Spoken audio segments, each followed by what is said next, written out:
এই তো সকালের নাস্তা বানাতে চলে আসলাম। এই যে বাবার বাড়িতে বসেই সকালের নাস্তাটা বানিয়ে নিলাম। আজকে সারাটা দিনই বাবার বাড়ি থাকবো।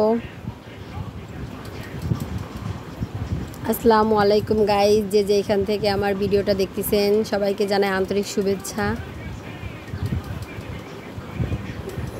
এই যে সকালে নাস্তার জন্য আমি বাচ্চাদের জন্য পরোটা ভেজে নিলাম।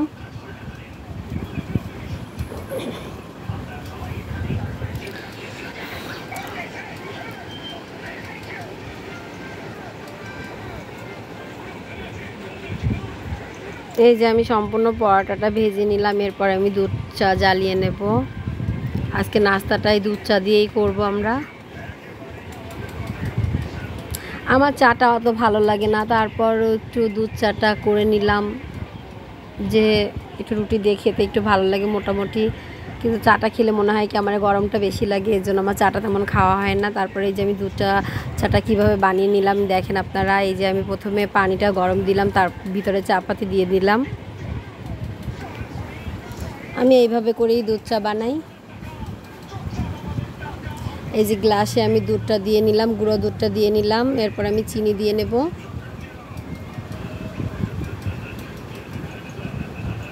এই যে তারপর আমি চাটা ঢেলে একটু নাড়াচাড়া দিয়ে নেব, হয়ে যাবে আমার দুধ চা রেডি। এই তো আমার দুধ চা হয়ে গেল। এই যে আমি একটু ভালো করে নাড়াচাড়া করে নিয়ে নিলাম।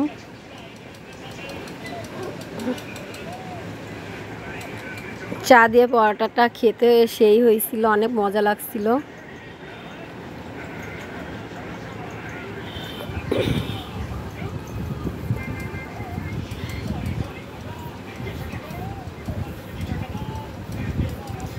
ছেলে মেয়ে সবাই ঘুম ছিল, বাবার বাড়ি সবাই বেড়াতে গেছিলো, আমি আমার ছেলে মেয়ে ছিলাম শুধু।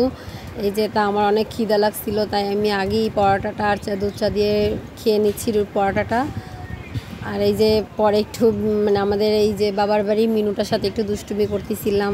সে আমার ওড়না মোটে ছাড়তেছিলই না, ওড়না ধরে রাখবে। আমি যতক্ষণ খাটে বসে খাচ্ছিলাম ও আমার সাথে সেই বসেছিল, কিন্তু পরোটা সে খাবে না, সে মাছ খাবে।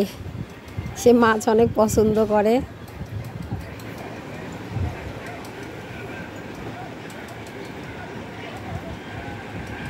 আমি নামাজ পড়লে আমার নামাজের ভিতরে যে এইভাবে বসে থাকে, কি যে দুষ্টুমি করে দেখেন। বিড়ালটা অনেক কিউট, অনেক সুন্দর একটা মিনু,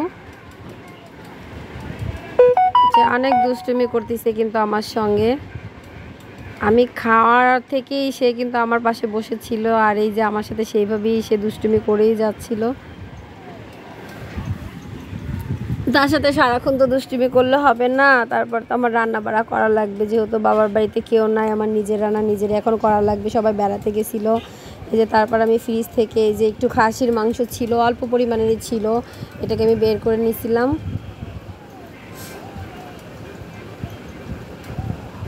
বের করে সুন্দর করে মানে ধুয়ে টুয়ে তারপরে এই যে আমি সম্পূর্ণ মশলা দিয়ে এটাকে আমি রান্না করে নেব।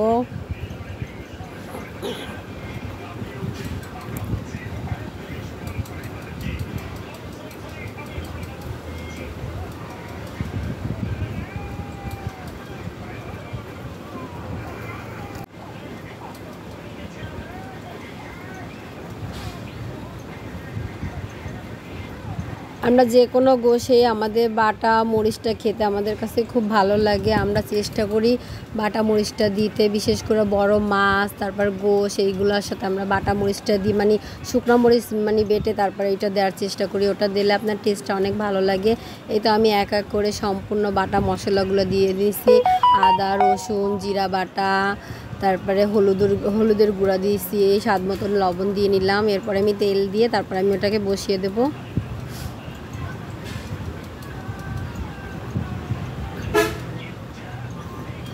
এই যে পরিমাণ মতন একটু ধুইনার গুঁড়িও দিয়ে নিলাম।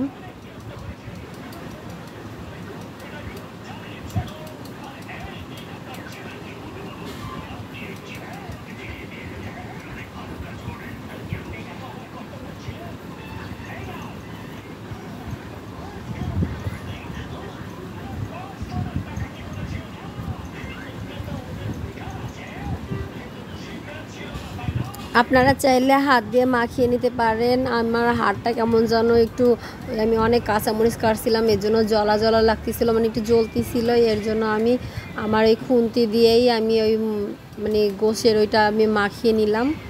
মশলাটা সম্পূর্ণ এই খুন্তিটা দিয়ে আমি মাখিয়ে আমি চুলাতেই বসিয়ে দিয়েছি। তারপরে এই যে আবার একটু নাড়াচাড়া করে নিচ্ছিলাম। এই যে দেখেন খাসির গোশটা কি সুন্দর মানে মাখা মাখাও হয়েছিল, মনে হচ্ছিল কি এই যে রান্না প্রায় হয়ে গেছে এরকম লাগতেছিল।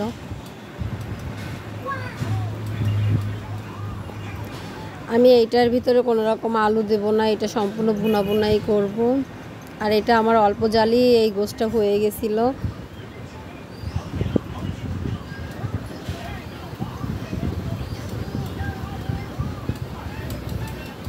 আমাদের বাচ্চারা কি গোশটা হলে আর কিছু ওদের লাগে না, এর জন্য আমরা গোশটাই আমাদের প্রায় প্রায় রান্না করা হয়। তাই এই যে অল্প পরিমাণের একটু খাসির গোশ ছিল, তাই ওদের জন্য একটু রান্না করতেছিলাম।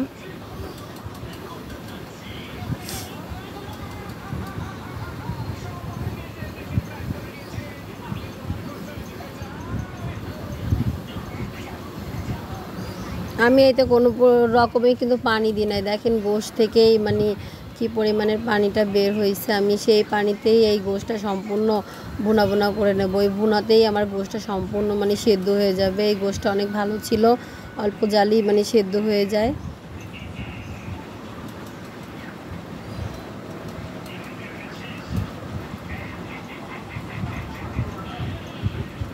এখানে কিন্তু বেশি গোশ ছিল না, মানে আধা কেজির মতন হবে, অল্পই ছিল।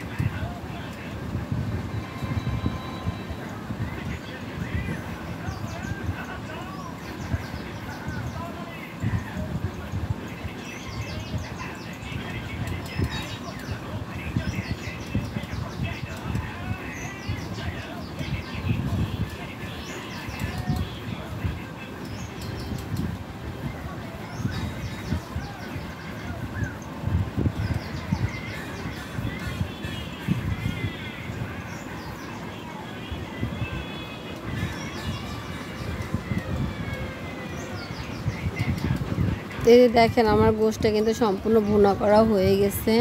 আমি এই ভিতরেই আমার ছেলেকে দিছিলাম খাওয়ার জন্য, যে আব্বু তুমি দেখো তো খেয়ে এটা নরম হয়েছে কিনা। আমার ছেলে খেয়ে বলতেছিল কি হ্যাঁ আম্মু নরম হয়ে গেছে। তারপর আমি এটাকে উঠিয়ে রেখেছিলাম। এই যে তারপর বিকালবেলা আমার আব্বু পিঠা বানাবে, মানে তারা আবার ওই বোনের বাড়ি থেকে চলে আসছে, এসে আমার ছোট ভাই আবার পিঠা খেতে চাইছে। এখন আমার আব্বু আবার কি করছে, আমাদের বাসায় যে কোনো জিনিস মানে পিঠা আঠা যাই বানানো হোক না কেন, ভালো কোনো রান্না বাড়া হলে আমার আব্বুই সাধারণত ওই রান্নাগুলো করে। তা আমার আব্বুর অনেক কষ্ট হচ্ছিল, রান্নাঘরটা অনেক ছোট ছিল, তার ভিতরে আমার আব্বু এক জায়গা থেকে এসে আবার সেই পিঠা বানাতে চলে আসছে। তা আমি আমার আব্বুকে বললাম কি আব্বু তুমি যাও, আমি পিঠাগুলো ভেজে নিচ্ছি। আমি কিন্তু কখনো এই তেলের পিঠা এইভাবে মানে নিজে কখনো সাহস করে মানে ভাজি নাই, কিন্তু আমার আব্বুর কষ্ট দেখে চলে আসলাম আমি পিঠা বানাতে। এই যে দেখেন তারপরে আমি এক এক করে মানে পিঠাগুলো ভেজে নিচ্ছিলাম, আর সবাই ওই পিঠা বানানোর ভিতরেই আবার গরম গরম পিঠাগুলো সবাই খেয়ে নিচ্ছিল। তো এই যে দেখেন আমি পিঠা বানাচ্ছিলাম, আর আমার কাছে যে এত ভালো লাগতেছিল যে আমার পিঠাগুলো এত সুন্দর ফুলতেছে। আমি কিন্তু কখনো এইভাবে বানাই নাই, মানে ফুলা দেখে আমার অনেক ভালো লাগতেছিল। আমি এক এক করে এরকম সম্পূর্ণ পিঠাগুলো ভেজে নিচ্ছিলাম।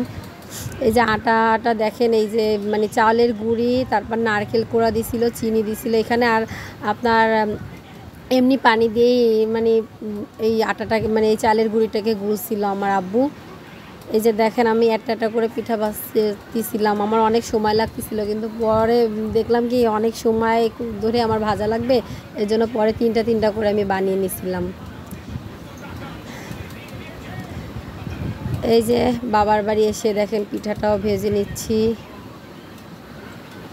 আমার ভাইয়ের বউ বলতেছিল যে আপু আপনি সরেন, আমি বানিয়ে নিচ্ছি, মানে আমি আমার ভাই বোনদের সবার বড় তো। আমার ভাইয়ের বউ বলতেছে কি আপনি সরেন আমি ভাজতেছি। আমি কই কি থাক তুমি পারবা না নে, আমি ভাইজানি। ও পরে আবার পাস্তা নুডলস রান্না করছিল, সেই ভিডিওটা আপনাদের মানে করব দেখাবো আপনাদের। দেখেন আমার পিঠাগুলো কতটা সুন্দর ফুলে যাচ্ছিল, আমার কাছে অনেক ভাল লাগতেছিল যে আমার পিঠা ভাজাতে এত সুন্দর ফুলতেছিল। মানে যে যেই জিনিসটা না পারে সে সেই জিনিসটা যদি করে দেখে অনেক সুন্দর হয়, তাহলে নিজের কাছে একটু গর্ববোধ মনে হয়। তা আমার কাছে ওরকম লাগতেছিল যে আমার কাছে এতটা ভাল লাগতেছিল যে আমার পিঠাগুলো এত সুন্দর ফুলতেছিল, মানে কি বলবো। সবাই খেয়েও বলতেছিল যে সুমা তুই তো কখনো বানাইস না, তারপরে তোর ভাজাটা অনেক সুন্দর হয়েছে।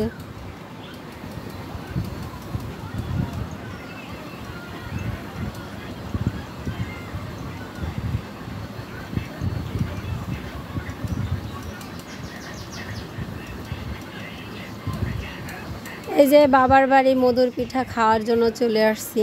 এই যে দেখেন কি সুন্দর করে এই যে ভেজে নিচ্ছি। আমার কিন্তু এই একটা ভাজাই হয় না, আমি কিন্তু অনেকই ভাজছিলাম। একদিকে ভাজা হচ্ছে আর একদিকে সবাই খাচ্ছিল।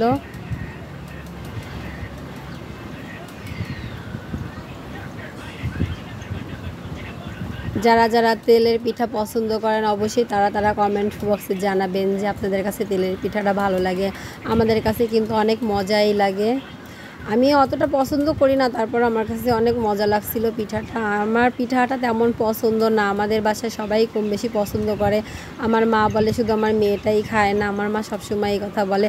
আসলে মা বাবারা চায় যে একটা জিনিস বানানো থাকলে কি হইলে সন্তানরা খাক, তাহলে মা বাবার কাছে অনেক ভালো লাগে।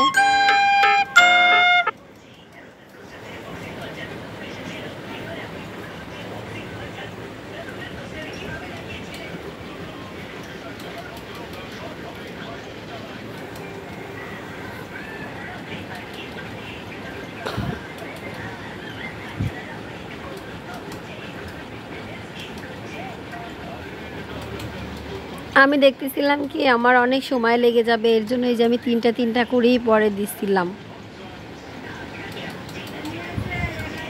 আমার সম্পূর্ণ পিঠাগুলো যে এত সুন্দর ফুলতেছিল, মানে আমার দেখে মানে আর মানে কেমন যে লাগতেছিল, মানে খুব ভাল লাগতেছিল আমার।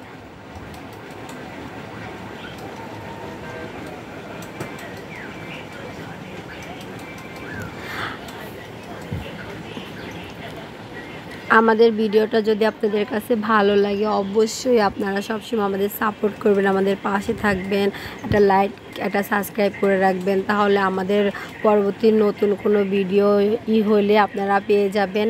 আর আপনাদের একটু ভালোবাসা একটু ইসের জন্য আমাদের আরও উৎসাহিত করবে একটা নতুন ভিডিও বানাতে।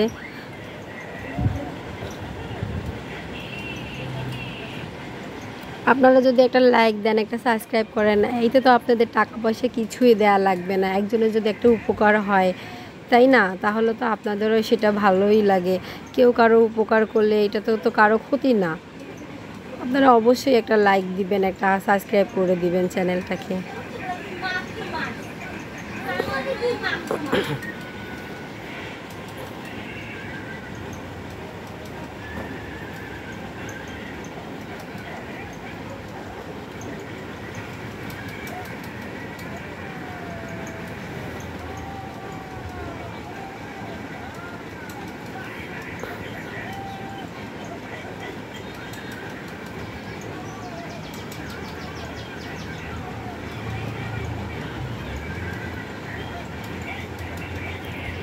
বাবার বাড়িতে বাবা মার ভালোবাসা শেষ নেই, তারা অনেক ভালোবাসে, অনেক স্নেহ করে, অনেক আদর করে আমাদেরকে। আসলে যাদের বাবা মা আছে তারাই বোঝে, আর যাদের বাবা মা নেই তাদের তো কষ্টের শেষ নাই। বাবা মা না থাকাটা যে কতটা কষ্টকর, যাদের বাবা মা নেই একমাত্র তারাই বোঝে যে বাবা মা না থাকাটা কত কষ্টকর। আসলে মা বাবাদের একটা জিনিস করে খাওয়াতে পারলে অনেক আনন্দ লাগে।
আমার পিঠা ভাজাটা সুন্দর হচ্ছিল বলে আমি কিন্তু অনেকক্ষণ এই পিঠা ভাজাটা দেখাচ্ছিলাম, যে কখনো বানাই নাই তো এর জন্য এই পিঠা ভাজাটা সম্পূর্ণই আজকে আপনাদের সাথে শেয়ার করলাম। এই যে দেখেন কথা বলতে বলতে দেখেন আমার পিঠাটা কিন্তু প্রায় ভাজা হয়ে গেছে। এই যে দেখেন কত সুন্দর করে আমি এই যে পিঠাটা সম্পূর্ণ ভেজে নিয়েছিলাম, মানে এতটা সুন্দর হয়েছিল, খেতেও অনেক ভালো লাগছিল।